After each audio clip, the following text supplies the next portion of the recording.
Okay, so I'm going to talk about nonverbal communication, and then I'm going to show you like some kind of examples that I recorded, um, and then I'm going to analyze the gestures that the people that I recorded did.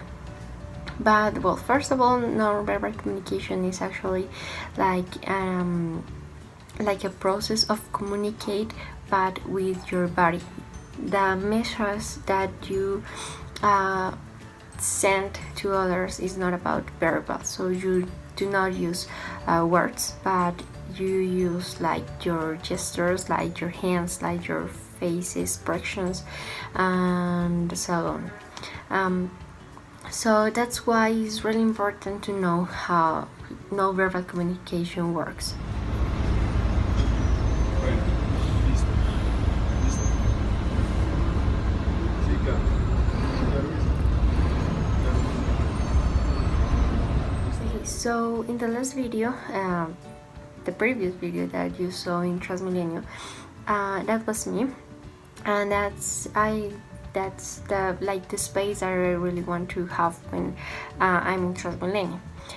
Obviously, it's kind of impossible to have always this kind of space, and that's the term that we, or the concept that we commonly use, that is proxemics, to know the space that others like or dislike. um, because maybe, I don't know, people can feel like you're, I don't know, feeling uncomfortable with certain large of space between you and the person. So we have to be careful with that, because some people do not feel comfortable with that.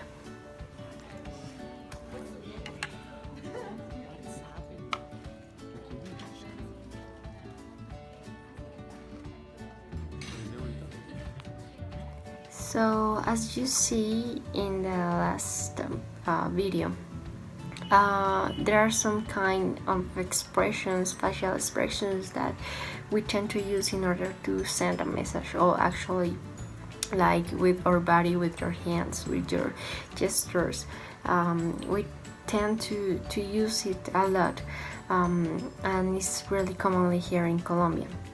So as you saw, like the girl was just trying to call the teacher to come to talk with her.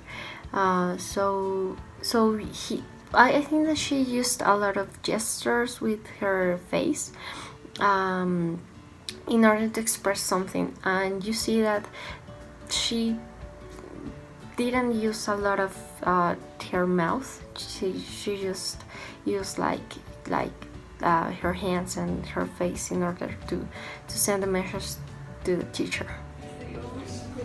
I would say that I use eye contact, but that depends on the person, because if I'm talking with a person that I like a lot, I used to see the other person, to see her eyes, just her eyes, and that's it. Okay, so now oculesics is like the way that we have like eye contact.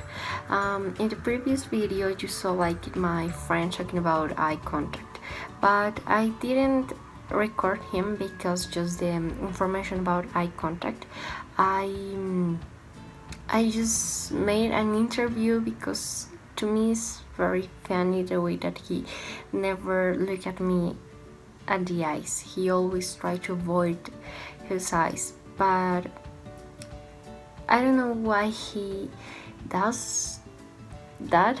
I don't know why, but the thing is that he always tried to avoid his eyes. Sorry. So to me it's kind of funny, but it's something that we commonly do.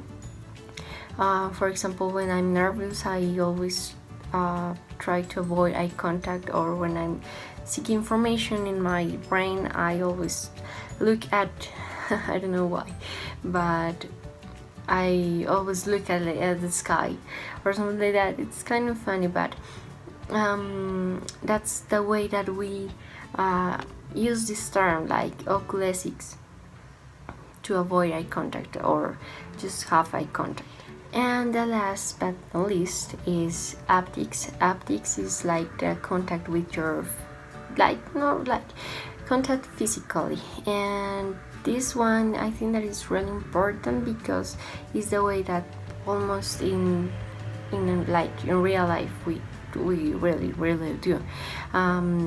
And we can express, for example, when we are angry, we can slap someone or push someone, or maybe when we are in love, we really want to hug someone or kiss someone. So it's our bodies are really connected, so we connect the bodies in many ways, when we are angry, when we are in love, or when we are obviously nervous, like many things. When we greet someone, actually we shake hands. So I don't have like a special example. I didn't record anything because I don't know, the people that I recorded was used this haptics communication, but I want to show you the way that I use this haptics communication, which is with my boyfriend. So sometimes we just put together hands in order to show to others that we are together, that we have a relationship.